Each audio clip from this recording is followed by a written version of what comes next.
welcome to This Explainer. If you're here, you probably already realized that the absolute best way to untangle a complex, deeply confusing story is to just lay the facts out clearly, visually, and logically.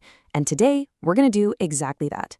We are looking at one of the most puzzling, chilling, and honestly heavily debated cases in all of American history, the Christmas Eve mystery of the Sodder children.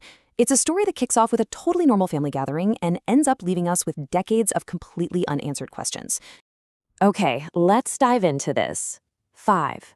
That represents the exact number of children who vanished completely, just seemingly into thin air following a horrific tragedy. We're not talking about one person wandering off. We are literally talking about 5 siblings disappearing all at once, on the exact same night. They vanished without a trace. When the smoke finally cleared on that awful night, no bodies were ever conclusively identified. Just imagine that for a second. Put yourself in the parents' shoes. Because of this absolute total lack of physical evidence, for decades, George and Jenny Sodder just outright refused to believe their kids had died. They firmly believed someone had taken them. But to truly understand how they arrived at that chilling conclusion, we kind of need to go back and look at how the night actually began. Section 1. A peaceful Christmas Eve in Fayetteville, West Virginia, 1945. Let's lay out the chronological timeline.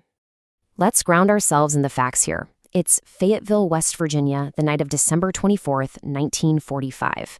The family is celebrating. George, Jenny, and several of their kids are all tucked inside their home, just enjoying the holiday. As we push into the late evening, some of the younger kids stay up to play with their brand new toys, while the rest of the house drifts off to sleep. It is a picture-perfect, incredibly peaceful holiday night. Absolutely no one expected it to end in unspeakable tragedy. Section 2. The Christmas Morning Fire. Because right in the early hours, everything changes. The pace of our story shifts entirely. Jenny suddenly wakes up, and there's that terrifying smell of smoke.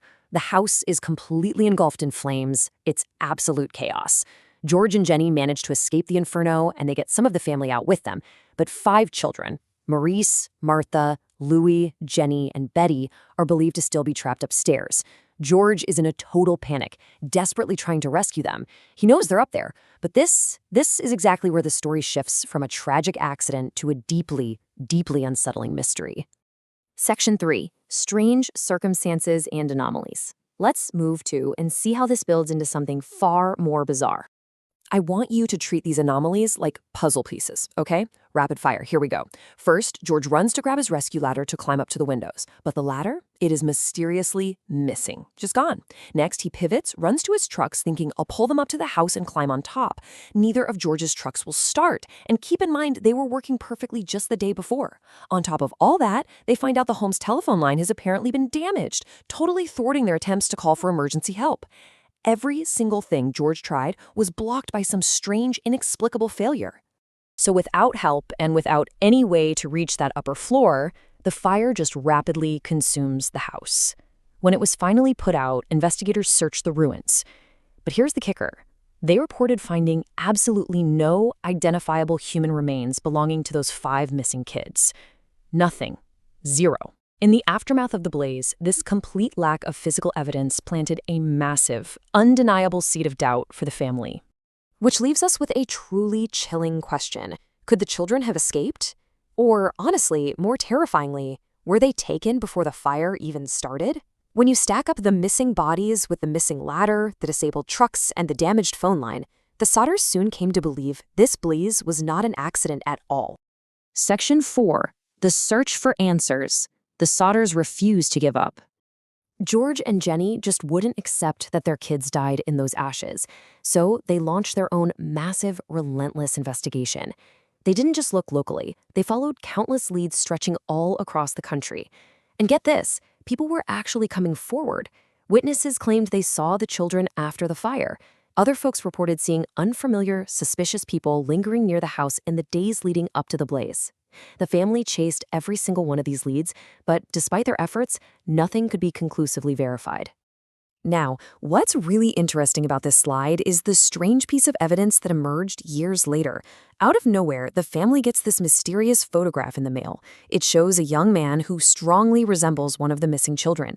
The image has a cryptic message on it, but absolutely no return address. just another haunting clue that reignited their hopes, but ultimately proved impossible to verify. Section 5. Theories of the Sodder mystery. Let's look at how researchers have debated this over the years. So we basically have two main camps of thought here. On one side, you have the theory that the children simply perished in the fire. Proponents of this argue that the blaze was just so intensely hot that all physical evidence was completely destroyed, leaving investigators with nothing to find. But on the flip side, we have the intentional abduction theory.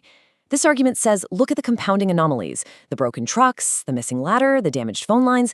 It all suggests the fire was deliberately set as a cover-up to kidnap the children. Both theories have been debated endlessly, right? But without definitive proof, neither side has ever truly won out. So the crucial point is the parents' relentless, unyielding hope in the face of the absolute unknown.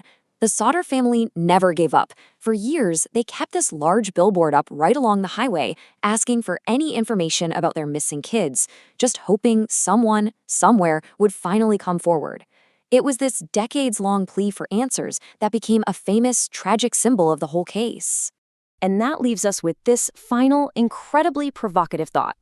Did those 5 children perish in the fire that night, or were they taken?